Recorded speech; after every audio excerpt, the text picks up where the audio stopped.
Ako po si Brother L.A. Ebro mula po sa Parish Council and Church Heritage Devotion.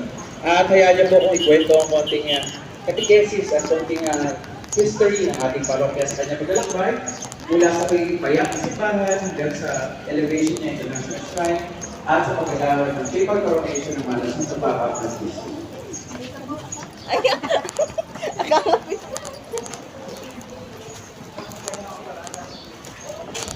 Ang bayan po ito ay tinatawag na Bayan Dolores. Ang pangalan po, ito po ay nare-exist na, ngunit iba po ang tawag sa kanya.